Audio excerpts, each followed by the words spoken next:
যারা নির্বাচন চান না তারাই নির্বাচনকে বানচাল করতে নেতাকর্মীদের গুলি করেছে বলে মন্তব্য করেছেন ঢাকা-২ আসনের বিএনপি মনোনীত প্রার্থী আমানুল্লাহ আমান।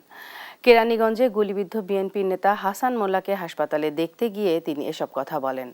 জানান, গুলিবিদ্ধ নেতার চিকিৎসা এখনও চলমান বিধায় শারীরিক পরিস্থিতি বলা যাচ্ছে না। তবে এমন ঘটনায় আইনি ব্যবস্থা সহ দোষীদের গ্রেপ্তারের দাবি জানান তিনি।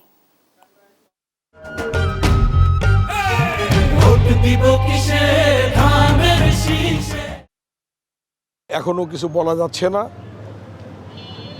ওনার সিটি স্ক্যান হচ্ছে এবং এটার পরবর্তী ডাক্তারদের কি পদক্ষেপ সেটা ওনারা নেবেন। আমরা প্রশাসনকে বলেছি প্রয়োজনীয় পদক্ষেপ নেওয়ার জন্য। যারা দোষী, যারা গুলি করেছে, যে সকল ব্যক্তিরা, সন্ত্রাসীরা, তাদেরকে অবিলম্বে গ্রেফতার করে আইনের আওতায় নিয়ে আসা এবং আইন অনুযায়ী তাদের বিরুদ্ধে ব্যবস্থা গ্রহণ করা।